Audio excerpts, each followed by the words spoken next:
you have one of these little things right here, and you are thinking about traveling, living here in Europe, these are some rules that you need to be aware of. Whether you're traveling for vacation or you are relocating, you will need some paperwork, mainly the pet passport or the health certificate.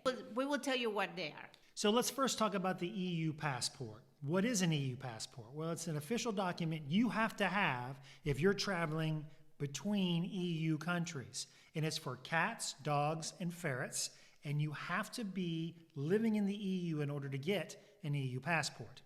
Mm-hmm. So you have to have already established residency, meaning being registered. Mm-hmm. This is Gelato's pet passport. Mm-hmm. And basically, it looks like a regular passport, flimsy, obviously. We did it in Italy for him. He's Italian. Mm-hmm.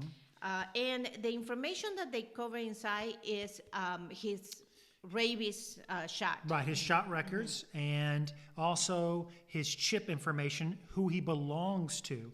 And once you get this issued, it's good for life. Mm-hmm. You only have to update the shots in there, and your vet does that. They see these all the time. They know what to do with them. Mm-hmm. Yes. In Italy, I should say in Lucca specifically, Mm-hmm. we had to go through the ASL.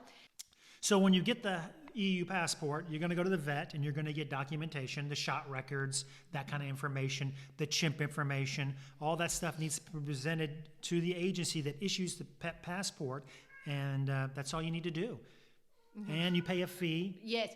We had to pay a little bit over 58 euros. Yeah, 58 euros for us to get the pet passport. But again, it's good for life. Yes. Now, I think the fee varies depending on where you're going, but that's what it costed us in Lucca. Mm-hmm. I guess what they're really looking for with the shot record is the rabies vaccine. That's the one thing they're really looking for. Now, if you own a cat and you don't plan on traveling in Europe, you don't have to get it chipped. But if you want to get an EU passport to go between countries and take your animal, the cat has to be chipped. Now, dogs in Italy have to be chipped regardless, whether they get an EU passport or not. And one more thing is if you put the chip and it is registered under one name, for example, in our case, Gelato is registered under his name.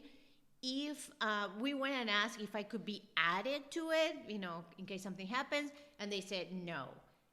Again, we don't know if that's in Italy or it's in every country in the EU, but that's what they told us. So basically, if anything happens to me, Gelato's just stuck out. He's done for. If you're traveling from a non-EU country, any non-EU country, including the US, and you're traveling with your pet, then you're going to need a health certificate. So the health certificate is a document that has the vaccination of the pet, rabies, the health of the pet, and who the pet belongs to. It's very important. The health certificate has to be issued no more than 10 days before the pet arrives in the EU. And it's only valid for 4 months, okay? Or until the rabies vaccine expires. Whichever comes first. Mm-hmm.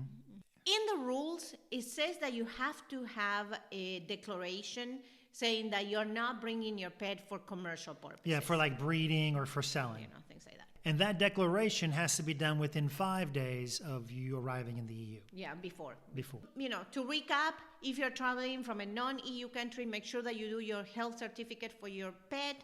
Make sure that the rabies vaccines are,